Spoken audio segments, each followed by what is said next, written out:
Corridor? What corridor? Ukraine's civilians are still being targeted as they desperately try to find a place of safety.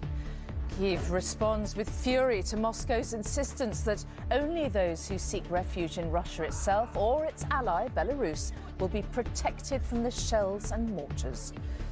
At 7, we have a special report from the city of Irpin as fleeing Ukrainians come under fire.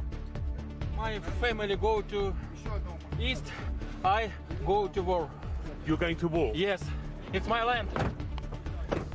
1.5 million people have already escaped. Hundreds of thousands more face an increasingly desperate situation. Here, meanwhile, the Home Secretary denies accusations her refugee policy is too little, too late. Energy emergency fears over the worsening cost of living crisis as oil and gas prices hit record highs. The Queen's first in-person engagement since COVID and a discreet floral nod to the people of Ukraine.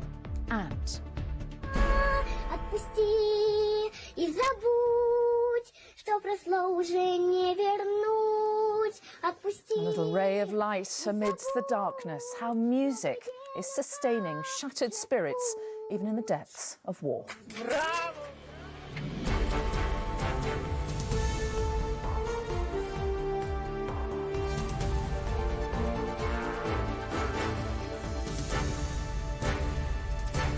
This is the ITV Evening News with Mary Nightingale.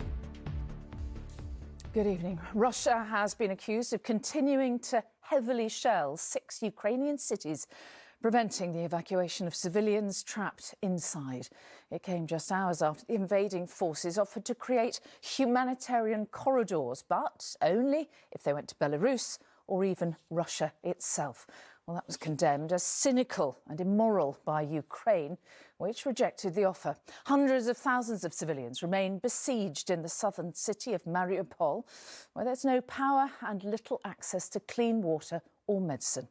A further round of peace talks did start this afternoon, but so far they haven't stopped the invasion nor indeed the attacks on civilians. From Kyiv, here's our Europe editor, James Mates.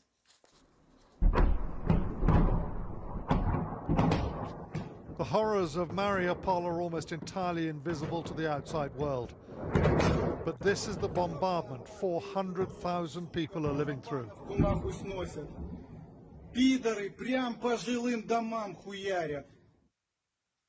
These Ukrainian drone pictures claim to show Russian rocket artillery firing towards the city.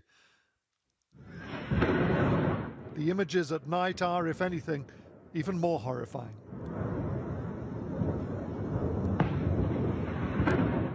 At the moment, we are ready to make evacuation from Mariupol to Zaporizhia, and we're ready to transfer humanitarian materials to our city. But there is continuous shelling in Mariupol, and we did not have confirmation about safety corridor. Humanitarian corridors have been offered out of towns like Irpin on the outskirts of Kiev, where civilians fleeing suffered horribly over the weekend. But the offer is only for routes into Russia or Belarus, described by the Ukrainians as absurd, cynical and unacceptable.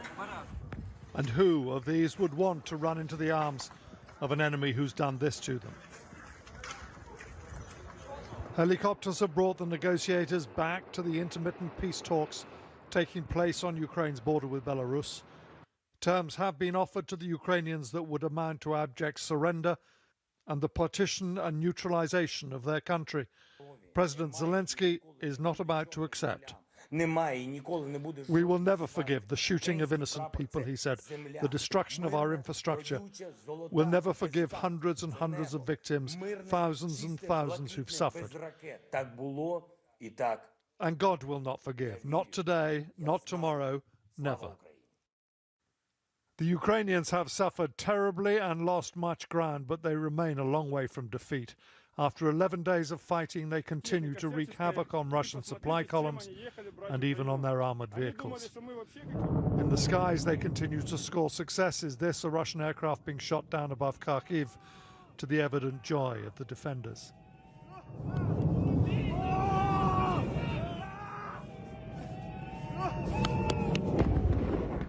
But a new and bitter battle is being fought in the southern city of Mykolaiv, which holds the key to Odessa and complete Russian control of Ukraine's Black Sea coast.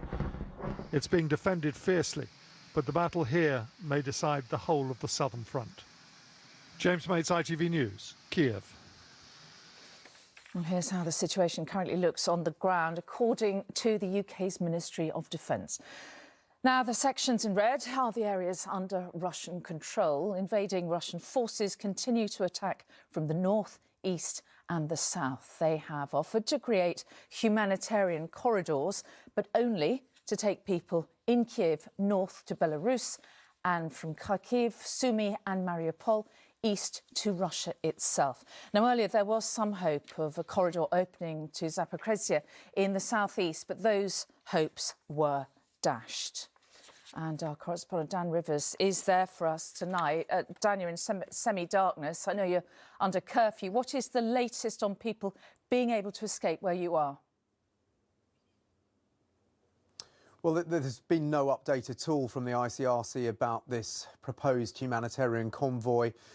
For the third day, we've been waiting for those buses. They did leave here yesterday and went down towards Mariupol, but again, were unable to get back. Yesterday, we were told by the ICRC that the route that they were being recommended to come back along was going through mined territory, and clearly they weren't going to do that. But Russia has offered, as James said in his report, these corridors into Russia. It's not surprising. People will be very, very mistrustful about going into Russia, given that they've been under Russian shelling for over a week now. So we wait here and see if they will be received here. There are facilities for them here if they do get through. They say there are people here that they're expecting thousands, probably tens of thousands of people to come here. The residents of this town have donated clothes, food and medicine for them. The town at the moment, as you can see, is in blackout and under curfew. The Russians are only about 40 miles away, but this would be safe sanctuary compared to where they're coming from. OK, Dan Rivers in Zaporizhzhia, thank you for that. And let's go straight now back to our Europe editor, James Mates, who is in Kyiv tonight. So, James, what chance is there those talks that you mentioned in your report actually coming to any sort of successful conclusion? Well, no, none at all. They finished, certainly for the time being. The focus, we're told, was on this issue of humanitarian corridors, which they've been talking about for a while now and have so far achieved nothing. The whole business of corridors to Russia, I mean, there's no way the Ukrainians are going to accept them, not just because people wouldn't want to go, and not just because they don't want to feed the Russian propaganda machine of them welcoming to safety people who they've bombed out of their homes, but also because anyone who's lived in the former Soviet Empire knows the history of populations being moved around against their will, and many would, of course, be deeply distrustful that if they did go, they may never get back. I mean, in terms of the overall, any sort of overall peace settlement, the terms the Kremlin are offering today involves accepting the loss of Crimea permanently, of Donetsk and Lugansk permanently, accepting that they permanently can never join NATO or the EU, and that they be demilitarized. Of course, the Ukrainians aren't going to accept that. The only thing you can say is that they've dropped the whole denazification thing, the slightly absurd claim that the country is run here by fascists. So I suppose that is some progress of a sort. All right, James Mates in Kyiv, thank you.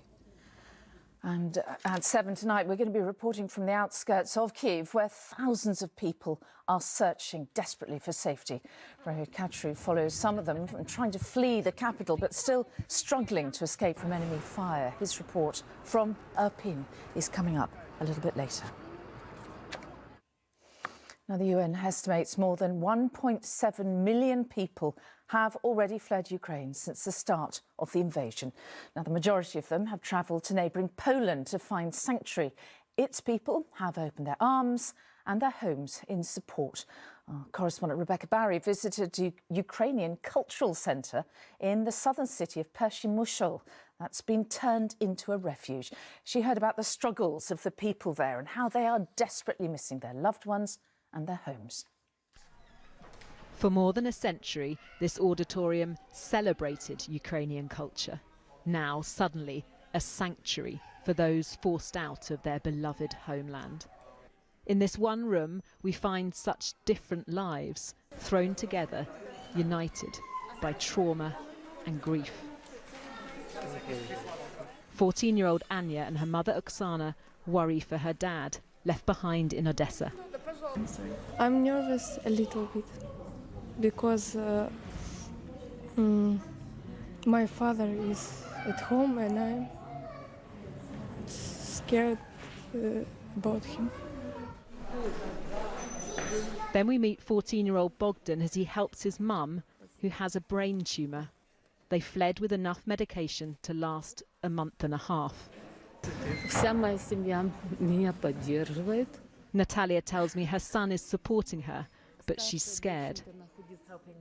Too much responsibility on these shoulders. Of course, I help my mother because but he tells me he's worried about finding the drugs she needs. In between the camp beds, 18-year-old Nadia, who is training to be a dancer in Kiev, wants to show us a glimpse of her previous existence. My life is dance, and I want to come back to my lovely academia, where my favorite friends, people who I loved.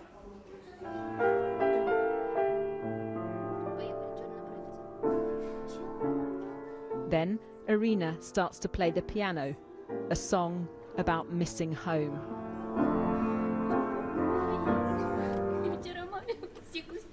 The windows in our house were shattered by a rocket, she cries. Comforted by her daughter, but there's little solace here. Rebecca Barry, ITV News, Przemysl, Poland. It's heartbreaking, isn't it? Well, clearly the struggles and the trauma really don't end, even when the refugees find safety, and many more are still on the dangerous journey to escape to the border. And our correspondent Romilly Weeks is in Lviv, in the west of Ukraine, one of the main routes into Poland.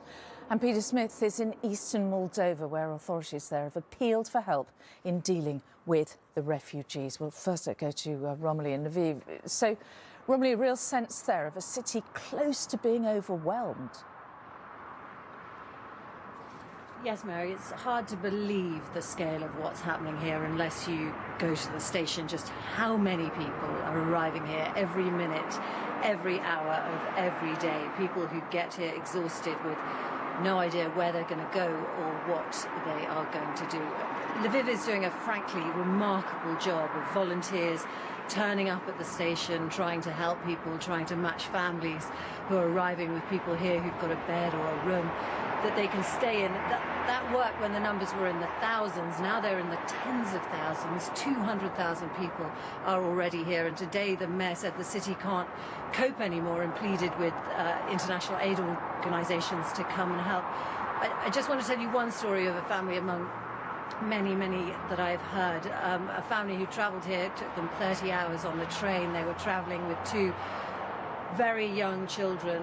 When they arrived, the 3-year-old said, "Papa, have they stopped shooting yet?" It's really cold here. It's been snowing heavily all day and they don't know where they're going to stay tonight. Romilly Weeks in Lviv, thank you. And Peter Smith is in Moldova, where more than 200,000 refugees have arrived over the past 10 days. So, Peter, how are the authorities there? Struggling to cope, or are they managing OK? They are struggling, and just to put that number into some context, that 200,000 is about 10% of the entire population of Moldova. So we have one of Europe's smallest and poorest countries bearing the biggest responsibility. And as you can see here behind me, this queue, this is hundreds of people who have made it into Moldova, but it goes thousands back onto the other side of the border, still in Ukraine. These are people who are waiting for a handful of minibuses. I've seen one volunteer on the Moldovan side of the border say he's the last one standing, try to cope with this. What we're seeing is a crisis developing here in the Moldovan border, because they are that small, tiny nation trying to cope with a huge problem. Liz Truss today said that in the UK's Foreign Secretary that she is acutely aware there is a crisis developing here on the border because of the sheer numbers coming. We know that Odessa is expected to be under attack within days. That's just 50 kilometres from here, so there'll be another surge of refugees on their way. But there's another reason why Moldova is of concern. There is a pro-Russian breakaway region here called Transnistria, and the fear is that as Vladimir Putin moves his troops southwest in Ukraine, he will have one eye on Transnistria and one eye on Moldova. So while these families consider themselves somehow the lucky ones because they have escaped with their lives in the freezing cold night, they have safe haven tonight, but they've no idea for how long that's going to last. Peter Smith in Moldova, thank you. Back here, the government has been criticised for not doing enough to help the refugees. Priti Patel, the Home Secretary, denied in the Commons today that just 50 visas have been granted since the invasion started. Well, political reporter Shihab Khan is outside the Home Office tonight. So, Shihab, what are the government saying about this? Well, it has been rather confusing and there's been a few contradictions. Initially, at the moment, you are only eligible if you're a Ukrainian refugee if you've got family here. And the Home Office over the weekend said that 50 applications had been accepted so far. But the Home Secretary, as you say, today in the House of Commons said that that figure was actually inaccurate. It's a figure that's come from her own department. She says we'll get an update on that figure later tonight. And she's been adamant that staff are working hard to process as many applications as possible. We are surging all capacity. We're expediting applicants and applications through our system. So as I've said, as we stand here now, people are being given the right to come to the United Kingdom for 3 years. This is an incredible scheme. Now, Number 10 won't say how long it's taking to actually process those individual applications. But what we do know is that there have been a number of reports of people coming to Calais, trying to get to the UK, who've been turned away and are instead being directed to visa application centres in Paris and Brussels. Now, the Home Secretary said that's not true. She said there's staff on the ground ready to help them. She then later clarified by saying, actually, we're in the process of setting up a bespoke visa application centre near Calais. At the moment, the rhetoric from the government is that they want to help as much as possible. How efficient they're being at the moment remains unclear. OK, Shihab Khan at the Home Office, thank you.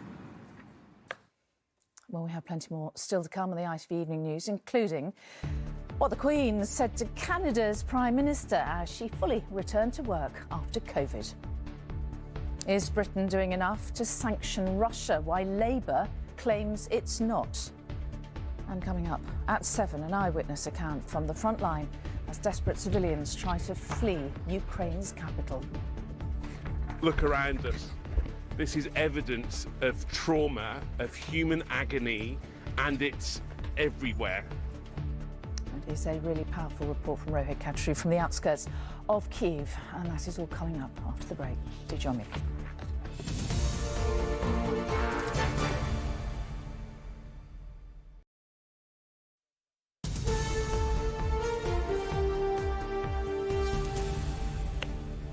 Welcome back. Now, the government has pledged to fast-track new laws which it says will hurt President Putin and what it called his vicious regime. The economic crime bill is aimed at stopping wealthy Russians laundering money through the City of London. But opposition parties and even some Conservative MPs say it doesn't go far enough, nor indeed fast enough, as our political correspondent Daniel Hewitt reports. With no prospect of direct military action in Ukraine, the Prime Ministers of Britain, Canada and the Netherlands used this RAF base in West London this morning to launch further economic warfare on Russia. Western sanctions have caused considerable damage, but not yet enough to halt Putin's war. At a joint Downing Street press conference, as Boris Johnson announced a further £175 million of UK aid for Ukraine, all three leaders admitted more Russian punishment would also be needed. And we are going to continue to work with colleagues to ensure that we tighten the vice around President Putin's regime. The President of Russia is plainly doubling down. He's decided that he's going to continue with an all-out onslaught. It's clear that we're going to have to do more. So far, sanctions have included freezing the assets of all Russian banks, shutting them out of SWIFT, the international payment system, and banning all Russian aircraft and ships from landing and docking in the UK. Under laws being rushed through Parliament today, the UK government will make it easier and quicker to sanction allies of Putin and force foreign owners of UK property to register and declare it within 6 months. For sanctions to bite, you need to know what property people have in the United Kingdom, and therefore the registration of that property has to be rapid, and we say that should be within 28 days. The government is saying 6 months. 6 months is long enough to sell a property in the United Kingdom. There's also questions over why and how this Russian-born businessman, Yevgeny Lord Lebedev, whose father was a KGB officer, was appointed to the House of Lords by Boris Johnson in July 2020, despite the security services recommending against it. If the security services deemed him a risk and you intervened to give him a peerage... Well, that would obviously be extraordinary, but that's So you did not do that? No, of course not. Did you meet with him in March 2020 at the height of the pandemic to discuss giving him a peerage? Listen, it is very, very important. Did you meet with him, Prime Minister? It is very, very important that this should not turn into a general sense that we're against Russians, any Russian living in the UK. Russia's war has posed uncomfortable, challenging questions for Western leaders, but they are, for the most part, united in facing them. Daniel Hewitt, ITV News. Well, MPs are debating those sanctions right now in the House of Commons, and our political editor Robert Peston is there. But Robert, before we get to what's being discussed and what the Prime Minister said, there's a bit of breaking news, isn't there, in just the last couple of minutes? Yes, the Speaker of the House of Commons has announced something that will be seen as a really powerful symbol of the alliance between Britain and the Ukrainian government, because he has said that Vladimir Zelensky, the Ukrainian president, so admired across the world, will give a historic address, as Hoyle says, to MPs tomorrow at 5 o'clock via Zoom.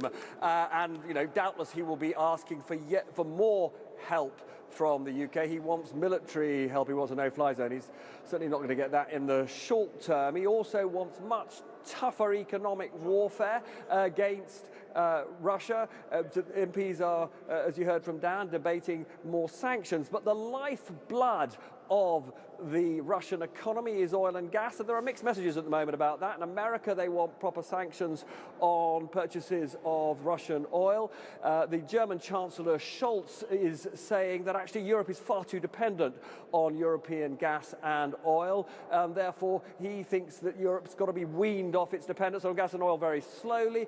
The price is going through the roof, however, doing terrible damage to living standards here. The Prime Minister has announced an emergency plan for energy, which is going to be unveiled in the next 2 or 3 days. It will involve getting every last drop of oil and gas out of the North Sea. That will mean that many of our climate commitments will be put on hold for a while. And I have to tell you, although that may be the right thing to do in the short term, I'm afraid it is not going to get that global price of gas down below to a level where we're not all going to be feeling still quite a lot poorer. All right, Robert Peston in the Commons, thank you very much indeed. And as Robert was alluding to, the need for an emergency energy plan appears more urgent than ever. Gas and oil prices have surged once again on the financial markets today. Rumours of a US embargo on Russian gas saw crude oil hit its highest level for 14 years. Natural gas was 15 times more expensive than usual. And that, of course, could see prices rocket at UK petrol pumps and see domestic fuel bills spiral even higher. Hannah Miller reports. Drivers can only watch in dismay as prices at the pumps reach record highs.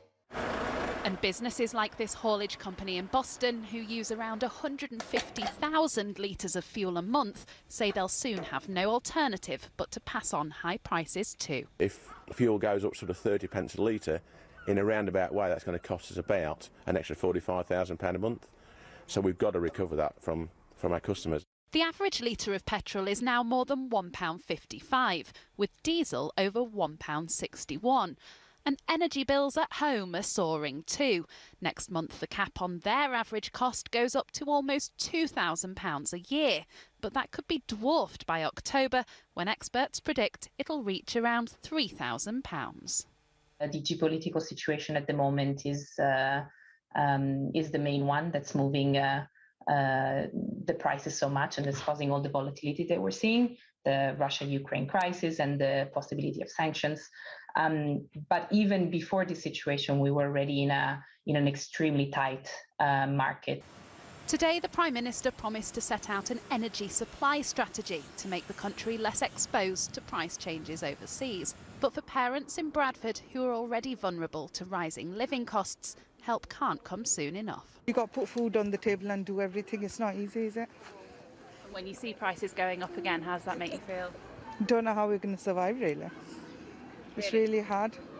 And many wonder how long it will take for the pressure on living standards to ease, with prices set to continue going up. Hannah Miller, ITV News. Since £108 million has been raised so far by the UK public in the official appeal to help Ukraine. The money from the Disasters Emergency Committee is being used by charities to provide Ukrainians with food, water, medical support and protection. The donations have been described as an amazing show of support. A Russian gymnast who wore a pro-war symbol while on the podium next to a Ukrainian athlete faces disciplinary proceedings. Ivan Kulyak, who won bronze at the Apparatus World Cup in Doha, wore the letter Z on his outfit as he stood next to gold medalist Ilya Kovtun. And despite the Russian advance towards Kiev, a Ukrainian couple decided to get married on the front line. Lysia and Valery tied the knot in a traditional Orthodox ceremony, with the section commander officiating their marriage. Here, the Queen has carried out her first in-person engagement since recovering from COVID. She met with Canada's Prime Minister Justin Trudeau today at Windsor Castle, and there was even a subtle tribute to the resilience of the people of Ukraine. Our royalist Chris Shipp is in Windsor, and Chris, the Queen very much back on duty, or so it seemed anyway. Yes, Mary, she was, and the Queen's done a couple of video calls since she contracted COVID, but this is the first in-person one she's been well enough to do. Remember, she's 95, nearly 96, so that COVID infection wasn't to be taken lightly. But Mr Trudeau, who was in the UK seeing Boris Johnson, as you saw earlier, swung by Windsor Castle earlier to see the Queen. Remember, it's his Queen as well. She's Queen of Canada, and he's someone that she's known for a very long time, in fact since he was a little boy, because his father Pierre Trudeau was Prime Minister of Canada in the 1970s. And Mr Trudeau said today they had a conversation about global events that will have included the situation in Ukraine, but the Queen has yet to say anything specifically about it. I don't think she will. But take a look at this picture of the flowers behind the Queen. You'll note they're in the colours blue and yellow, the colours of the Ukrainian flag. Now, whilst the Queen can't say anything specifically about Ukraine, this was her way of saying that they are very much in her thoughts. All right, Chris Shipp at Windsor, thank you. You are watching the ITV Evening News. Here's what's still ahead before Emmerdale. The desperate rush for safety on the outskirts of Kiev. A special report on the civilians under fire on the front line. Evidence from the inquest of Corrie McKay, the airman who vanished after a night out in Suffolk. In Australia, after record rain and devastating floods, the nation is braced for another deluge with more wet weather forecast. Also ahead, Dizzy Rascal's angry response after being found guilty of assaulting his former partner. And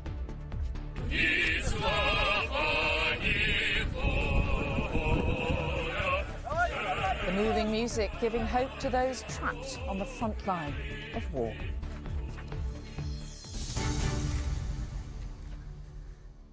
ITV News has witnessed desperate scenes as people try to escape the deadly fighting near Kiev, knowing all the time that they too could be targeted. Irpin is a city on the outskirts of Ukraine's capital. Its main bridge over a river of the same name has been destroyed, and that makes escape all the more difficult. Our global security editor, Rohit Katru, filmed with families and young and old alike as they fled for their lives. They are running out of time to leave before they become trapped by advancing Russian forces. And there have been emotional goodbyes with the loved ones who are deciding to stay and fight. To cross the river is perilous. To not cross it is far more so.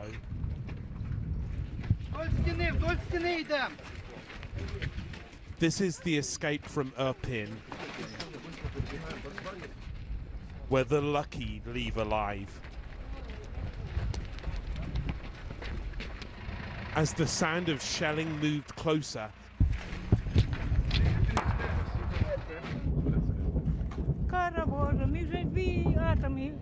not everyone had the good fortune to be able to run. This was hardly a dash for safety, but it was no less desperate. An elderly woman struggling to keep up. Other evacuees streaming past as she inched towards safety. Tell me what last night was like. Скажіть, як вчора було вночі? Страшно, пекло було, Was hell. It was scary and it was пекло hell. було, це сьогодні я. Proper hell. Ми не думали йти. Then we spot another group emerging from underneath the broken bridge. Some have left with few possessions from long and settled lives. But if this looks like agony, imagine those they left behind.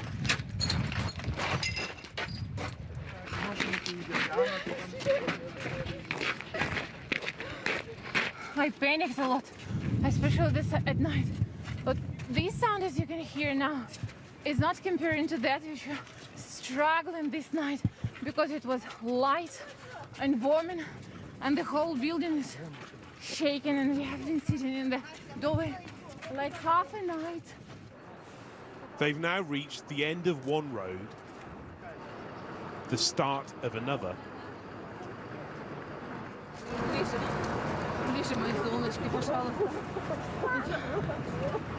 Where are you going now? To Kyiv railway station. And where are you going after that? After my family go to east, I go to war. You're going to war? Yes, it's my land. Then another evacuee arrives with news from the town beyond Irpin. It's done for, he says. Everyone has been killed. A moment to reflect does nothing to help. Про яку вообще, я не знаю, гуманність можна говорити у цьому світі, коли нас просто уничтожають всю страну. У нас страна невелика, але в нас усе є. Ми всім довольні, в нас усе є. Як можна дозволити усьому білому світу стерти нас із лиця землі і нікому? The next stop is towards Kyiv, along the same route Russian troops want to take. На железнодорожний вокзал і все. Ми більше нічого не знаємо. Ні, ми самі просто їдемо. Куди можемо, туди тікаємо. Нас ніхто організований. Чай, кофе хотите?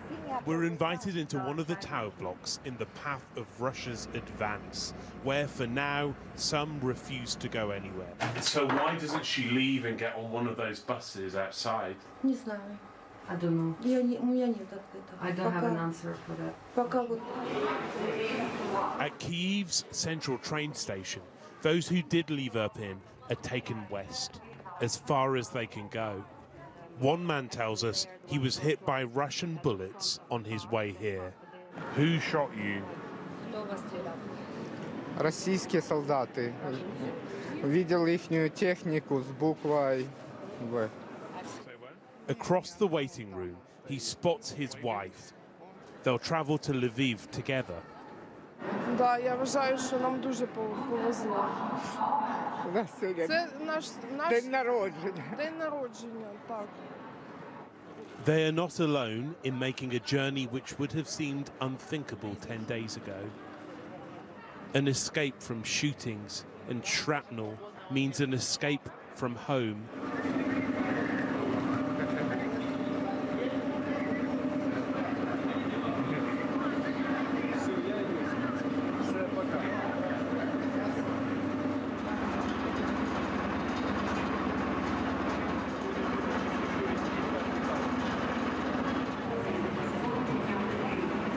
All this is the painful consequence of the decision of one man. Rohit Katru, ITV News, Kyiv. So now let's get an update on what is making the news tonight. Peace talks have ended with no resolution tonight after negotiators from Ukraine and Russia flew into Belarus trying to agree on a ceasefire corridor to allow refugees to escape.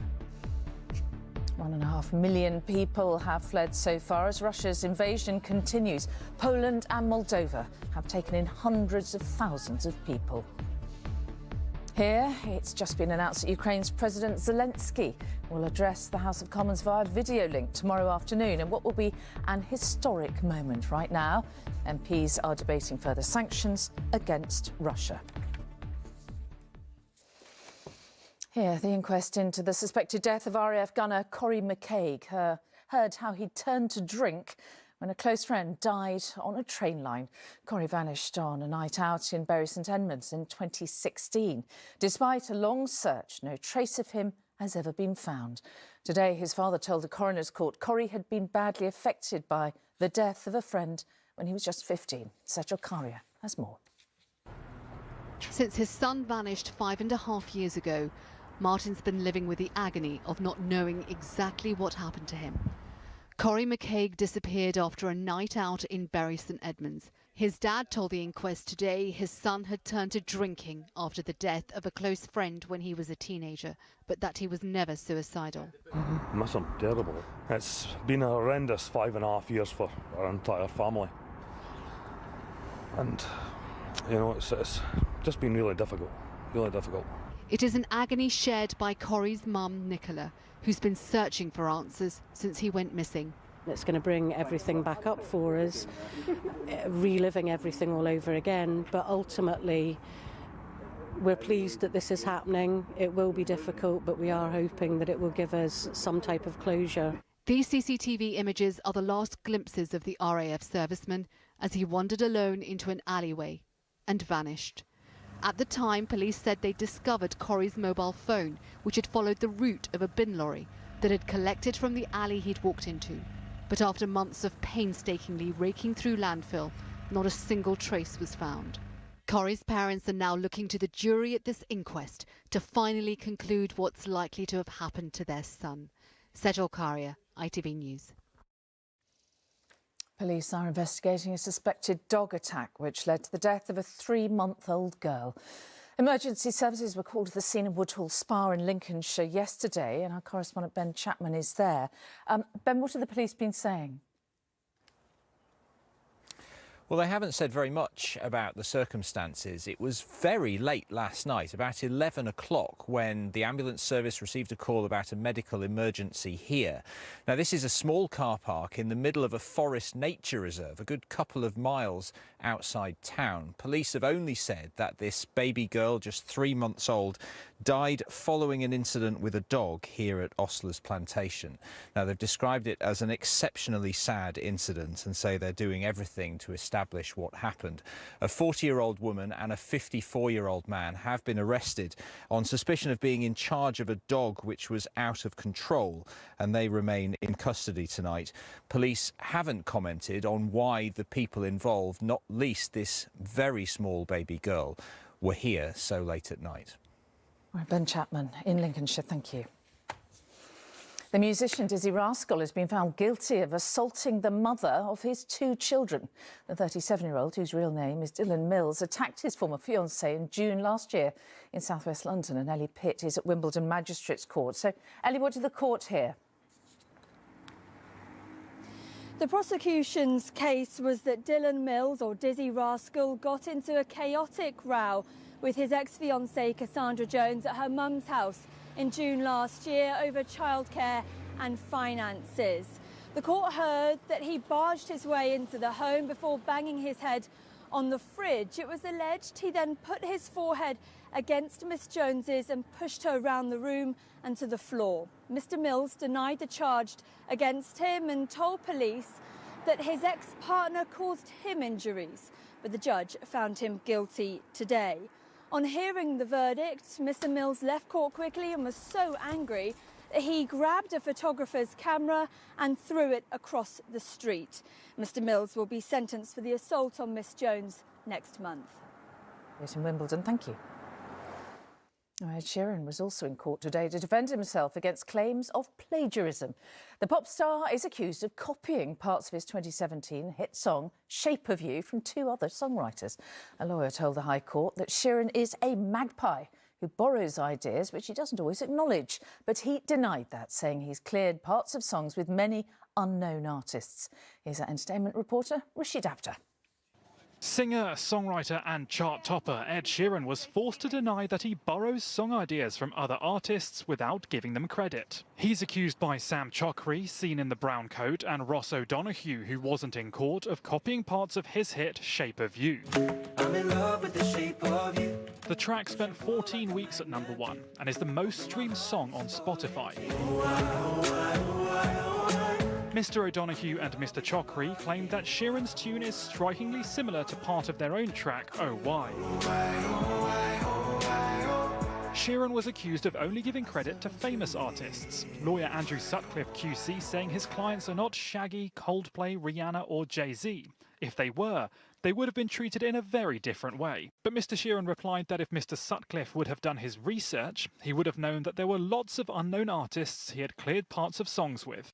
Today, Mr. Sheeran denied that he was aware of Mr. Chokri earlier in his career, but under cross-examination it was put to him that he must have been aware of Mr. Chokri because they appeared on the same YouTube channel at around the same time. They shared friends. Mr. Chokri had sent him messages on Twitter, and Mr. Sheeran had allegedly yelled his name during a performance.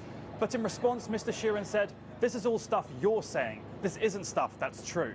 Quizzed in court about his writing process, Ed Sheeran on occasion broke into song. The trial is expected to continue for 3 weeks. Rishi Davda, ITV News.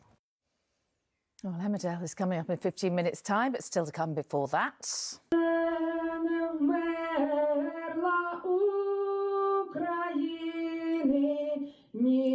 Music that's lifting spirits in the war zone and beyond. And we're nearly a week into March, so is there some spring-like weather on the way? We'll be back with Alex and the forecast in just a few minutes. Join us then.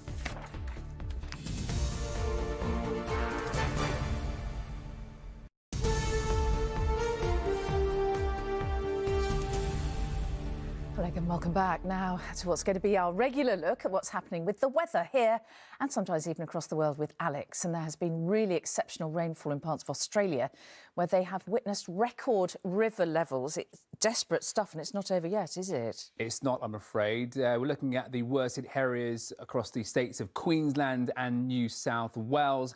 And in the weather, we talk about these events as being a 1 in a 100-year event, but some experts and politicians in Australia are talking about it as a 1 in a 1,000-year event. That is how bad the flooding has been. And I think it is worth taking a look back at just how bad it was across that southeastern part of Australia.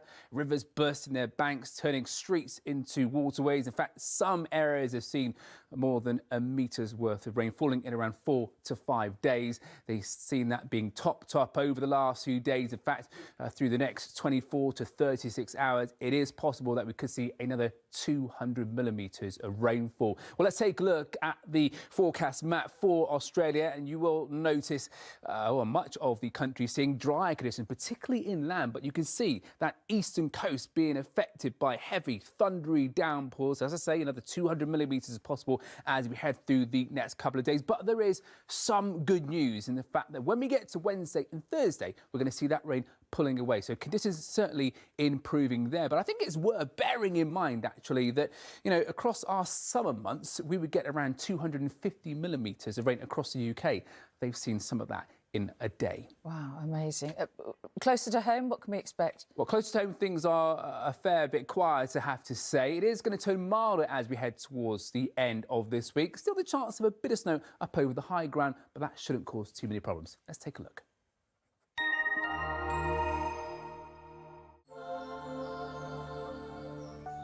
You may want to soak up this lovely winter sun whilst it lasts.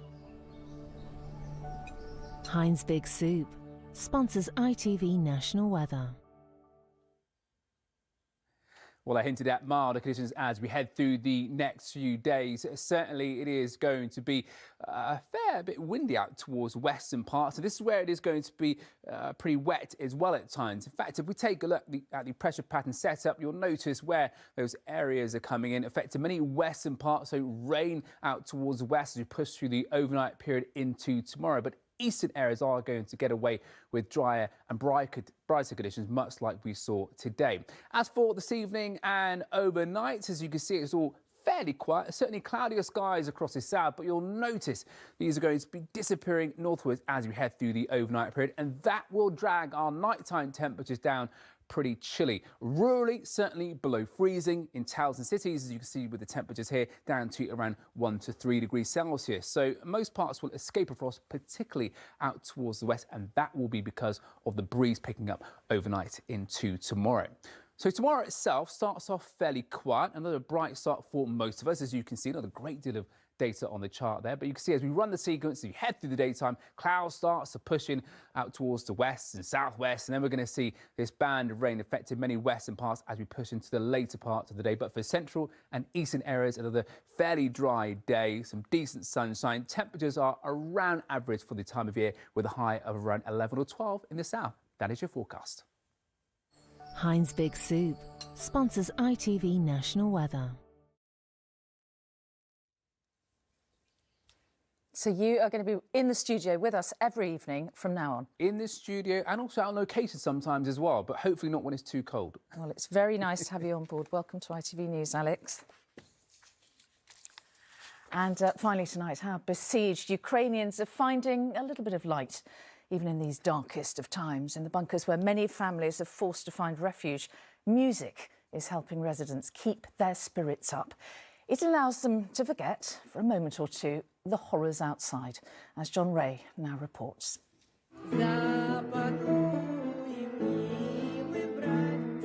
Beneath the burnt-out streets, something is stirring.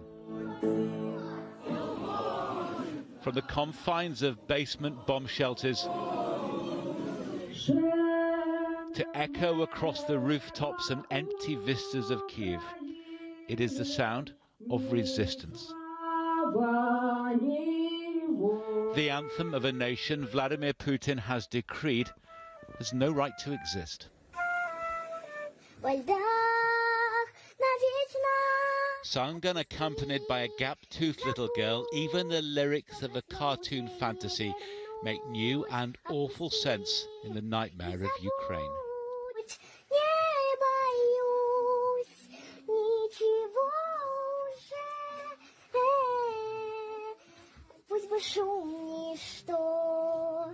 She has her audience in tears. On the shores of the Black Sea, the Odessa Opera accompanies workers shifting sandbags to build defences. Glory to Ukraine. It is a chorus that has moved a nation to ever greater feats of endurance. John Ray, ITV News. Well, before we go, let's hear from Julie about what's ahead on News at 10. Julie. Mary, thanks. We'll have all the latest from Ukraine, of course. And as criticism of the UK government's visa rules for Ukrainian refugees grows ever louder, we'll be reporting from Calais. We'll be hearing from one woman who travelled all the way across Europe to get her relatives out. They are stuck in Calais, so far unable to come. We'll have all that and more at 10. OK, Julie, thank you. Coming up next is Emmerdale, but from me and all the team here and in Ukraine, of course. Bye-bye.